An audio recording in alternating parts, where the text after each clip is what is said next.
Sahabat jiwa, kembalilah kepada Allah saat hati tak menemukan ketenangan. Itulah tema kita pada malam hari ini. Dan di segmen ini saya ingin memberikan kesempatan kepada sahabat jiwa yang sudah hadir untuk mengungkapkan keresahan jiwanya kepada guru kita. Boleh untuk sahabat yang pertama? Terima kasih atas kesempatannya. Assalamualaikum warahmatullahi wabarakatuh. Waalaikumsalam warahmatullahi wabarakatuh.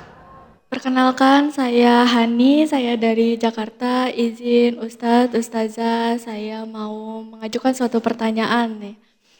Tapi sebelumnya saya mau menceritakan dulu sedikit ya kehidupan saya. Saya adalah seorang yang sangat ekstrovert, yang mana saya sangat suka bersosialisasi dimanapun saya berada, baik di lingkungan rumah ataupun di lingkungan saya belajar. Saya sedang kuliah, kemudian saya juga aktif berorganisasi. Kemudian teman-teman saya ataupun keluarga saya, mereka itu menurut saya sangat peduli dan sangat sayang kepada saya. Saya masih belum merasakan ketenangan apabila saya mempunyai suatu masalah, itu baik masalah pribadi ataupun masalah dari luar yang menimpa saya. Saya sering bingung gitu Ustadz, Ustazah, saya sering bingung untuk bercerita kepada siapa gitu. Apabila saya memendam perasaan ini sendiri, masalah ini sendiri, saya jadi tiba-tiba menangis ataupun tanpa sebab jadi kepikiran itu overthinking itu. Walaupun di balik itu semua saya selalu tersenyum kepada setiap orang yang saya temui gitu.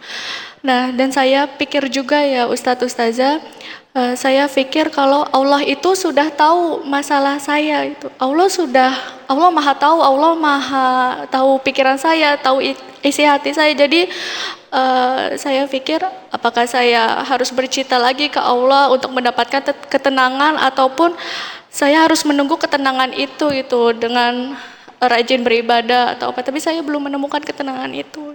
Status saja mohon apabila ada solusi yang baik untuk saya, semoga Allah bisa kabulkan.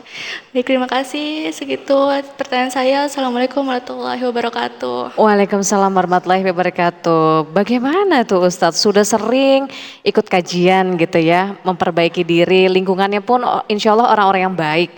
Tapi kok belum juga rasanya tenang Ustadz? Gimana Ustadz? Jadi Ananda Hani yang Allah sayangi. Jadi gini Ananda, hidup itu adalah harus ada yang menemani. Kalau kita sendirian, kita kesepian. Kalau kita kesepian, kita tidak tahu kepada siapa kita ngobrol. Karena memang sistem hidup dalam Al-Quran Allah tegaskan bahwa wa khalaqnakum azwaja. Aku ciptakan kamu harus ada yang mendampingi kamu. Nah, pendamping kita yang paling tidak pernah putus dari kita adalah Allah. Karenanya hendaklah kita harus selalu merasa nih, aku bersama Allah kok. Aku yakin Allah bersamaku. Allah nggak mungkin meninggalkan aku. Begitu semua cerita para sahabat.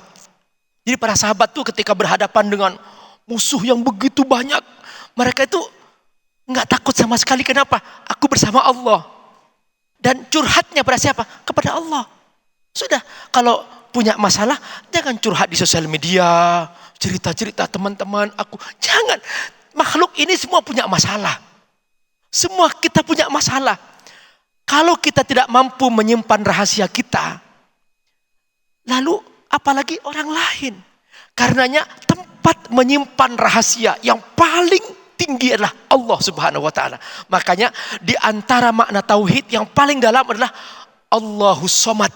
Allah tempat bertumpu semua harapan. Allah tempat curhat. Allah tempat menceritakan semua keluhanku. Jadi curhat kepada Allah, jangan segan-segan, jangan merasa jauh dari Allah, jangan merasa berjarak kepada Allah, jangan. Itu kesempatan kita. Karena ketenangan itu hanya kalau kita bersama Allah Subhanahu wa taala. Dan tadi dengar cerita Telesti, itu luar biasa. Masya Allah sahabat jiwa. Ini luar biasa. Telesti merasa bahagia saat melafalkan Al-Quran. Merasa bahagia, merasa tenang saat berdoa kepada Allah. Merasa bahagia saat berwudu, saat bersujud. Itu dia. Ternyata ketenangan itu bukan di tempat lain. Bukan karena kita banyak teman. Enggak. Semuanya makhluk.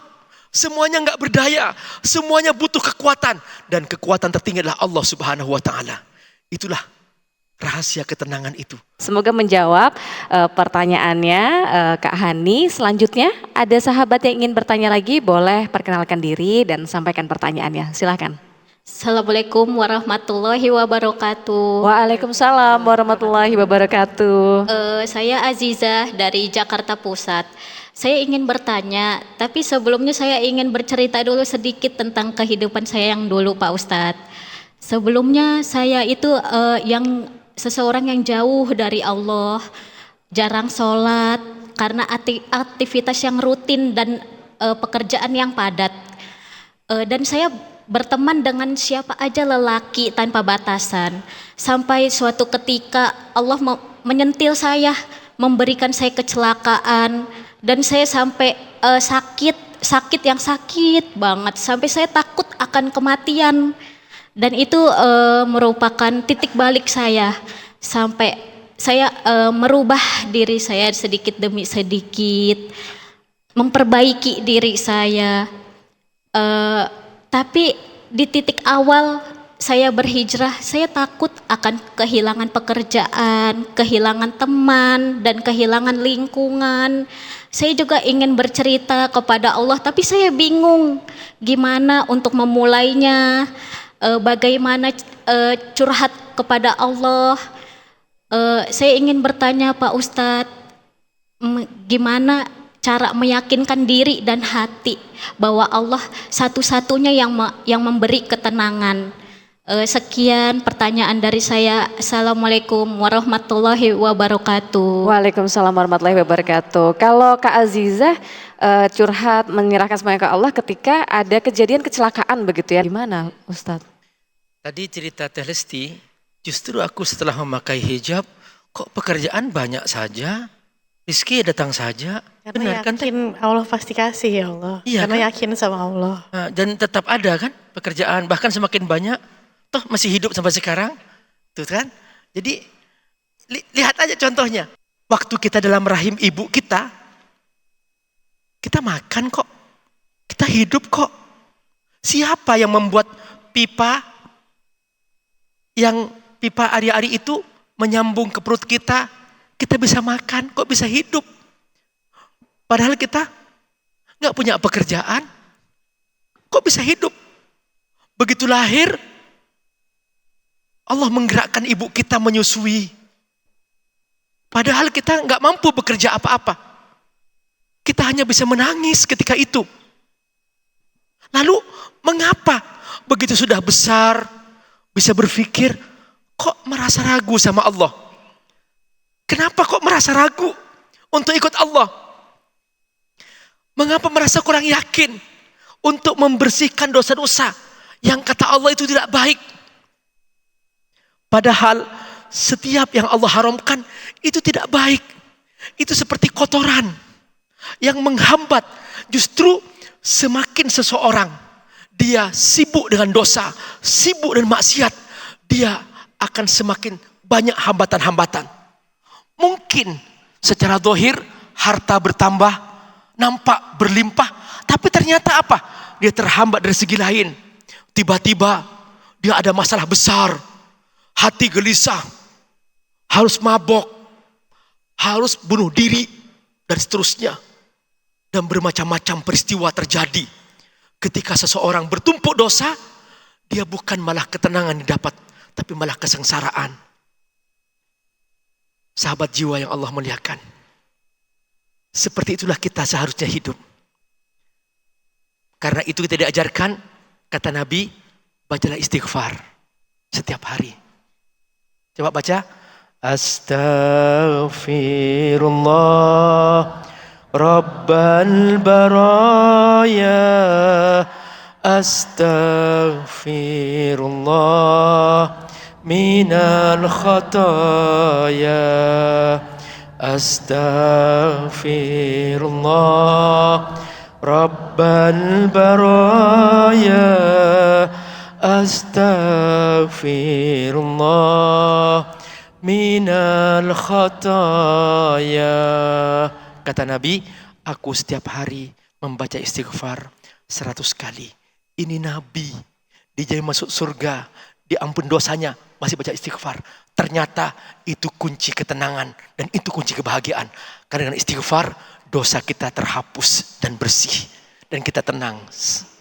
Teh Risti, apa yang ingin Teh Risti sampaikan kepada sahabat jiwa di sini atau mungkin di luar sana yang mungkin saat ini masih merasa hampa, berdoa tapi tak kunjung dikabulkan oleh Allah, ingin ketenangan tapi ternyata hati masih terasa gelisah. Apa Teh? Baik, untuk semua sahabat jiwa, kesayangan Allah. Yang pertama yakini bahwa segala sesuatu yang di hidup kita nggak ada yang kebetulan. Itu semua pasti sudah skenario yang terbaik karena kita semua adalah peran utama di hidup kita masing-masing. Dan itulah yang nanti akan dipertanggungjawabkan. Jadi fokuslah dengan membereskan diri kita sendiri. Jangan terlalu fokus sama urusan orang-orang lain. Kita seringkali Pak Ustadz kepengen ngerubah orang, tapi lupa bahwa memang menunjuk orang lain itu 1 jari ke sana, 3 jari ke kita ya Pak Ustadz. Jadi mulai hari ini yuk kita sama-sama perbaiki diri untuk jadi lebih baik. Saya pun jauh dari baik, dari sempurna, dari soleha. Tapi saya minta sama Allah. Saya minta ya Allah izinkan saya untuk jadi lebih baik dari diri saya yang kemarin. Dan besok saya jadi diri saya yang lebih baik daripada diri saya yang hari ini. Dan yakinin terus ya sahabat jiwa bahwa takdir Allah itu pasti baik. Takdir Allah itu pasti baik. Bahkan apa yang terjadi di kehidupan saya kemarin sudah bisa saya ambil hikmah bahwa itu bukan luka tapi pelajaran. Dan baiklah sahabat jiwa, masih ada 1 segmen lagi di Renungan Jiwa. Usai jeda pariwara berikut ini, jadi jangan kemana-mana, tetap bersama kami di Renungan Jiwa.